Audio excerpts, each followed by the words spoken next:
Chapter 1, The Voice in the Shadows. She's an absolute knockout. Took her for a spin on her wedding day. Poor husband had no clue.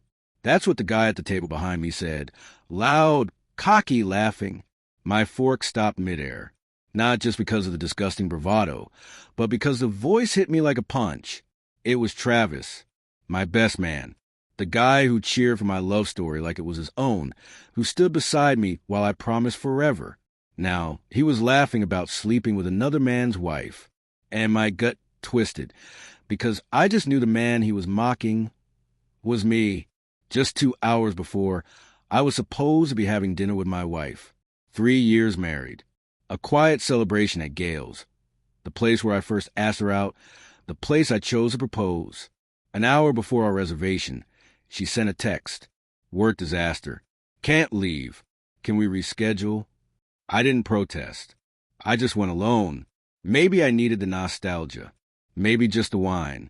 I asked for a private booth. I wasn't expecting to be seated next to the wreckage of my life.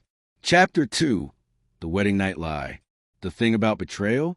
It wears a mask. It sounds like an inside joke, a casual touch, a half smile. It doesn't scream, it whispers.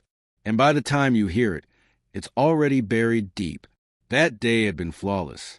Crisp autumn skies, golden leaves, everything on time. She looked breathtaking, like a dream in lace. People said we were made for each other. Even Travis. He clapped my back. You did it, bro. She's a gem. His hug lingered. I remember that now. I also remember how he hung back after photos. I thought nothing of it. I was greeting guests, posing with my parents. She was fixing her makeup. But now I know she was also peeling off her gown. That night, after the dancing ended, she was drained. Said her feet hurt. So the champagne didn't sit right. In our suite, she slipped under the covers and turned away. Just need rest, she mumbled. I didn't question it. Why would I? We were married. We had the rest of our lives. I didn't know part of it had already been stolen by the man who'd stood inches from me as I said, I do. Back at Gale's, I sat frozen. Travis kept talking, making jokes, calling the poor husband an idiot. I couldn't even feel rage, only the cold, sharp sting of knowing I was that idiot, and that they didn't even care enough to lower their voices. Chapter 3, The Evidence. I didn't head home, didn't confront her, didn't shed a tear. Instead, I walked with single mission, find the truth. I pulled up the raw files from our wedding photos, not the curated album, the real behind-the-scenes ones. Image 167. Travis behind her, hand on her back, too close, too familiar. Her smile wasn't for the camera. It was turned toward him. Something intimate, something I had missed. Then I remembered security cameras at the venue, not inside the rooms, but in the halls. I still had the venue coordinator's contact. I lied, said I wanted timestamps for a surprise anniversary slideshow. She sent a Dropbox link. I watched. 2:43 p.m. Travis walks into the hallway near the bridal suite. 3:05 p.m. He leaves, straightening his shirt. The ceremony began at 3:15. 12 missing minutes. Minutes no one ever asked about. Until now. One more thing. After the wedding, Travis vanished. Said he got a sudden job out of state. Left without goodbyes. And she stopped texting him completely. Like they both went into hiding. I dug out her old phone from the closet, the one she upgraded from, charged it, opened old messages. Most of it was wiped clean, except for one image buried deep in storage. A selfie. Travis. Shirtless.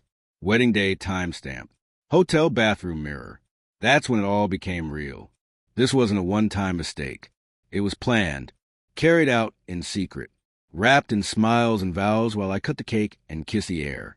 That night, I stared at myself in the mirror, not to reflect, to say goodbye, because the man who let all this happen, he wouldn't be here tomorrow. And the man rising in his place was done playing the fool. Chapter 4, The First Move. They say vengeance tastes better served cold. I served it frozen, with a side of charm and a smile that could cut steel. She wasn't just going to lose her husband. She was going to lose the life she faked, the love she manipulated, everything. Step 1, play dumb, act like everything's fine. The night after I found out, I came home with flowers, roses, her favorite. She was curled up on the couch, scrolling through Instagram, probably texting her book club, pretending life was perfect. For me, she blinked. Always. I smiled, handing them over. I missed you last night. She blinked again. There it was. The guilt. A flicker. A crack. The kind people show when they think they've pulled it off. I kissed her cheek. Told her I'd planned a weekend getaway. Just us. She smiled. She didn't know. But she was about to learn what happens when the man you lied to stops pretending. A few weeks away, someplace quiet by the sea, a retreat to reconnect. She smiled, clueless. She didn't know this was my exit strategy. Phase 2, lock down the finances. For the next 10 days, I played the devoted husband, made her coffee, sent sweet midday messages, watched her shows without complaint. But beneath the surface, I was orchestrating a clean break. I opened a new checking account, rerouted my paycheck, transferred the bills to my name, revoked her access from everything possible, cut up our joint cards, gathered every signed form, mortgage, insurance, the works, and built a tight paper trail. Why? Because when you end a marriage holding evidence in one hand and control in the other, you don't ask for a divorce. You present a decision they can't twist. Step 3, set the bait. One night, while she showered, I left her iPad unlocked on the kitchen island, with a tab open to a women's forum post titled, "Does it count as cheating if it was before the vows?" I went upstairs and waited 12 minutes. Then came the sound of her slow, unsure footsteps. "Hey, did you read this?" I looked up casually. "What? The iPad thing?" "No, nothing. It's just dumb." She was shaken, not because she knew I knew, but because some instinct told her I might. And doubt is the tightest leash for a liar. The final move, the coastal town, the charming Airbnb, the wine, the sea air, all of it set the stage. On our last night, we watched the sunset together. "I've been thinking," I said, "about us." She turned slightly. "Yeah, about trust, honesty, and what comes after betrayal." I pulled out a small box. "Not jewelry, a USB. "What's that?" she asked.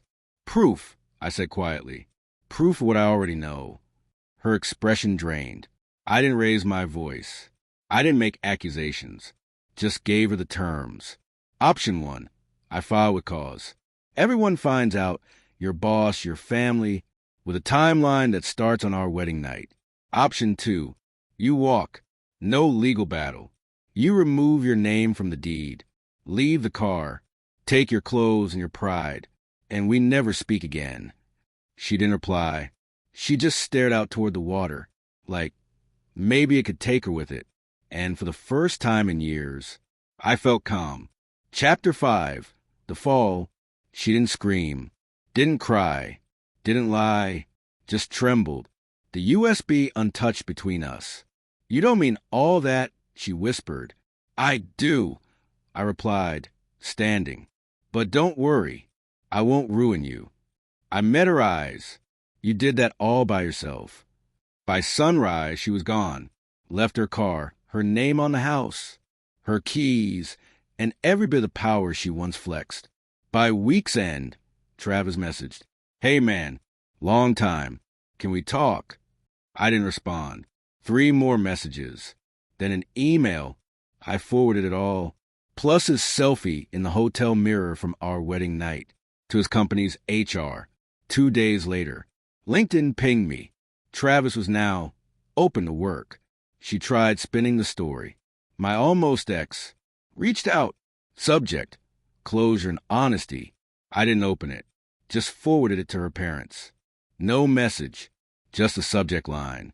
Let them see what their perfect daughter called honesty. I didn't need to tell a soul. She did that herself. Trying to stay ahead of the story.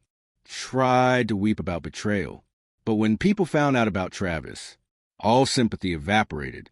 Even her best friend, the one who cried at our wedding toast, messaged me, "I'm sorry. I had no clue. She used to brag about how good you were." I answered, she didn't want a husband. She wanted a mirror that flattered her. The divorce? Easy. She didn't want to fight. Didn't want the court to hear what I had. She walked away with nothing. A storage unit. A name that no longer held weight. And me? I got the house, the quiet, and a future that wasn't built on lies. Travis? Last I heard, he left town. Unemployed. Humiliated. I hope every mirror he passes shows him that selfie from our wedding night when he thought he won. Chapter 6. The Quiet Reckoning. They never see it coming. They think the soft ones crumble. The patient ones will wait forever. The loyal ones will forgive. They forget what happens when someone quiet starts thinking, and that thought becomes tactic. That isn't mercy. That's surgical. A year has passed. New locks, fresh paint, new furniture. No scent of her perfume in the air. No ghost of lies in the corners. The rooms feel bigger, not in size. In truth, no fake laughter in the hall. No tension hidden beneath the cushions. No lies curled up next to me in bed. I like it. The quiet that isn't a cover for betrayal. She wrote me once more. Subject: I wish we'd talked before it ended. I didn't open it. Not out of anger. Out of closure. Because it was already done. Some stories shouldn't be revisited. Some people don't get closure. Only consequences. Travis? Silence. No job. No mentions from mutual friends. No online posts. He vanished. Maybe for good. And maybe some choices are meant to haunt you. The lesson: if you've ever been betrayed in the deepest way, remember, you don't have to scream. You don't have to fall apart. You don't have to lose yourself. You just have to watch, wait, gather, and then act precisely. Because the loudest sound a cheater will ever hear is the silence of someone they couldn't break. Final note: she thought I was her fallback. Travis thought I was blind. Both tried to rewrite the script, but I held the pen. And I didn't write a romance. I wrote a warning.